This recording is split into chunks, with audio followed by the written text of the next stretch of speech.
What's up, guys? It's Jay, MorninAfterKill, and I'm back here on Borderlands 2 with some brand new news and information. I've already told you guys, with PAX Prime rolling out this week, August 30th to September 2nd, and Gearbox getting ready to drop their brand new DLC, Digistruct Peak, there is gonna be a lot of news and information, and today is no exception. They've already upped the drop rates of the shields in Borderlands 2 via hot patch, and now they have released the patch notes for their next update, which will go live tomorrow, August 29th, and some of you guys are actually going to like some of these changes, and some of you guys might not like some of these changes. So let's go ahead and talk about what they've added in for this compatibility pack for the next DLC.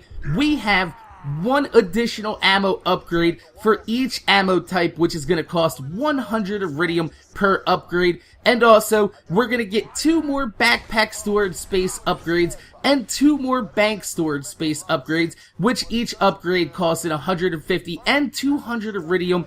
And they have increased the amount of iridium players can hold up to 999 pieces of iridium. That should help you out when farming and trying to get these upgrades. That's no problem. But what they have done is enemy health regeneration in Ultimate Vault Hunter mode has been increased for enemies level 61 and above. Not only that, but they have upped the rarity of loot drop rates for enemies level 61 and above. Now, I have a little bit of a reserve about this. Number one, the health regen in Ultimate Vault Hunter mode already seemed a little bit ridiculous because the enemies start regenerating health while you're still shooting them, and sometimes that can cause a problem.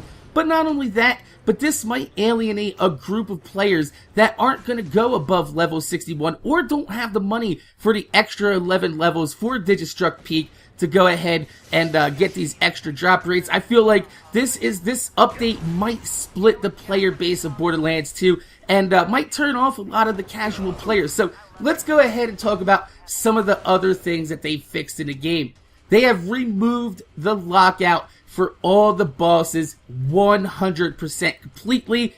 That means it's no longer in the game. None of us should be getting locked out, because I know sometimes that timer does glitch and you gotta save and quit and go back into your game a couple times to get it to go ahead and reset. I don't know why that happens, but they have removed the lockout for the bosses completely. That was a fail on Gearbox's part. Bad design, and it's got axed. So, moving on, they've addressed an issue where the credit music will continue for some players and it will block out the game sounds. And this has happened to me quite a few, so I'm glad that they're actually going to be fixing that. And they also added in safeguards to better protect players against hacked items and weapons, and invalid items will now automatically be removed out of your backpack. Now, what this says to me is they might have put a little bit of safeguards in there for people that run around with, like, say, have you ever seen the Blast Proof B? That right there is not a legit weapon, but it still stays in your inventory because it's orange and it's within spec of the game's sanity check. So it looks like that some of these, I guess, quote-unquote legit, unlegit gibbed weapons might be disappearing out of your backpack. So you might want to go ahead and save whatever kind of gear you have. Save your gibbed codes. That way, if you have to, you might actually have to put it in the bank and use it as a black weapon from now on. So, one of the newest additions to Borderlands 2 is that the game will automatically save the last vehicle skin that you've used. That way you don't have to choose it every time you go into a new game. That right there is something that a lot of people have been waiting for, because Borderlands 1 did it. I don't understand why Borderlands 2 didn't. So now you're going to be seeing everybody riding around with Lilith in a bikini on a goddamn runner. So let's go ahead and move on to something that is, this is something I don't want to, I really don't want to say this, but they are addressing an issue allowing the treasure room in Captain Scarlet's DLC to be re-entered. What? Gearbox! What? Why? Why would you do that? This is basically Borderlands 2 version of the General Knox glitch, and you never patched the General Knox glitch. As a matter of fact, if it wasn't for General Knox and a lot of the Borderlands 1 modders, that game wouldn't have been popular long enough for Borderlands 2 to be made. You wouldn't have made a lot of money off that. So it looks like that Gearbox is kind of they're moving more towards the elitist crowd, and they're kind of just shitting all over the casual player that just wants to have fun, hang out in a party, glitch out the treasure room, and chat with their buds and have a few beers. And that way they can get a little bit of farming done, but still they don't have to enter into combat if they're fucking, really drunk or just kind of hanging out, chilling with their bros. That's how it is. That's how us gamers play, man. Gearbox, you are forgetting about us. So let's move on, though. They also increased Veracitus' shields to intended levels in Ultimate Vault Hunter mode. I didn't realize his shield was supposed to be larger. Alright, let's move on. They've increased the Iridium requirement to enter Terramorphous' den. I don't really give a fuck about that. I mean, Iridium it's all over the place. I have enough of it if I really need it. Just give myself 999 inside the Gib save editor. I really don't care about that. So, all the last month's hot fixes for characters like Doc Mercy, Flint, Savage Lee, also like the bunker hot fix where he would go off the map, they fixed that, and the wildlife spawning issues. All of those are being added into the game for offline play. So those of you guys that don't want to play online, all you gotta do is sign online. I know, right? That's kind of weird. It's like, you don't want to play online? Sign online to download this update and then go offline. It's kind of ass backwards. So let's go ahead and move on, though. They are addressing an issue causing E-Tech weapons as mission rewards to show up in the mission reward screen as the wrong rarity, and that right there is going to be like the Dominator that shows up green. Also, I'm pretty sure it's the E-Tech you get from doing the Doc Mercy mission, usually a Spiker or a Dart. Don't quote me on that. It's usually one of the pistols, and it shows up green inside the screen there. So, go ahead. That's no problem. That really never bothered me. Never bothered me that the Flame of the Firehawk shield shows up purple, but it's actually an orange, and that the Deadly Bloom actually shows up purple, but it's supposed to be an orange, and that's why Pyro Pete drops it sometimes. It's kind of weird. So, anyway, they've also fixed the Warrior. Once the Warrior dies, he now gets sucked into the lava, and you can grab the loot that's underneath him. And that is A-okay with me, because the last time that the Warrior dropped something and it was underneath him, I went all the way back down Heroes motherfucking Pass, and I walked in there, and I was greeted to 5 Jacks and a level 52 Warrior beating on my level 48 Krieg. God damn it!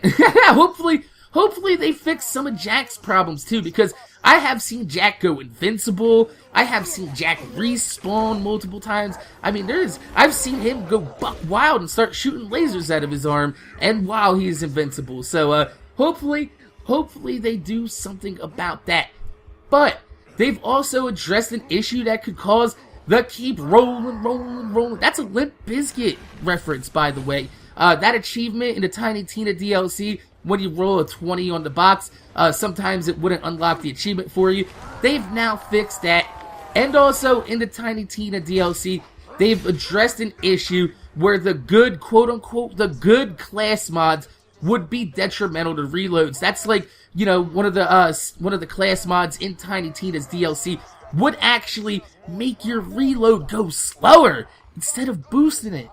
What the hell is that all about?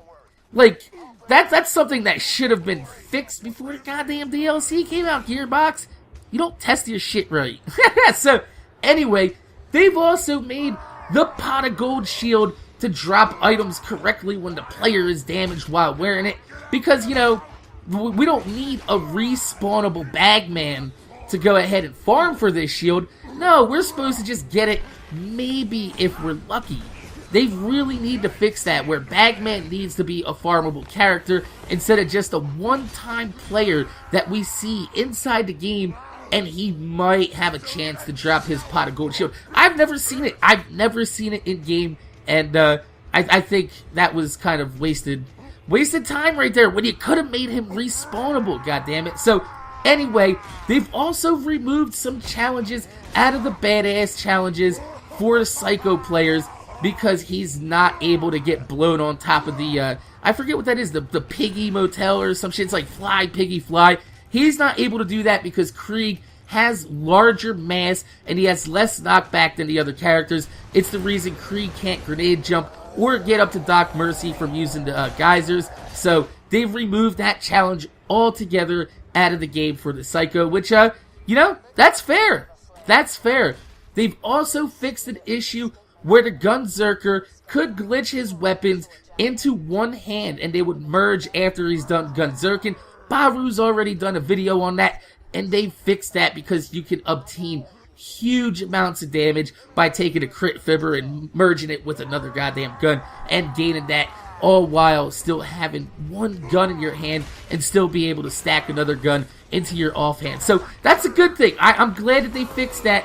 And the last two things that I'm actually going to cover are going to be, they fixed Zero's kunai skill stacking to higher damage amounts under unintended circumstances. So, alright, that sucks, but, you know, if it needs to be done, it needs to be done, I guess. I've never really noticed a problem with Zero's kunai stacking like that, but I have noticed that when you get 4 Zeros with kunai together, things tend to die very, very quickly. So, that's no big deal. And also, they fixed the Necromancer Discord skill glitch. I'm sorry, guys. I'm sorry. I didn't mean it. I didn't think they still watched my videos. Yes, they fixed the Necromancer Discord skill glitch. I'm sorry to say.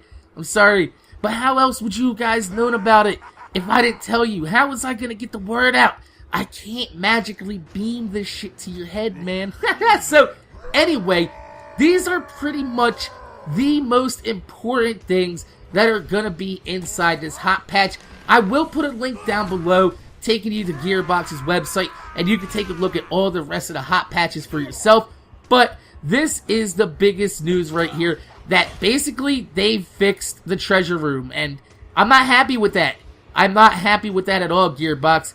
God damn it, Digistruct Peak better be fucking epic, Gearbox. It better be. So, my name is Jay, MorninAfterKill. Make sure you guys rate, comment, subscribe. I want to thank you guys for watching. If you could leave a thumbs up on this video, I would highly appreciate it because it gives me motivation to make more videos for you motherfuckers that watch my motherfucking videos. This is just a little bit of news and information that Gearbox has dropped us, and I'm going to be bringing it to you all week long as the PAX Prime event starts and all the news starts flowing. So, like I said, my name is Jay MorninAfterKill. Make sure you guys rate, comment, subscribe. I want to thank you guys for watching, and I'm going to see you guys later.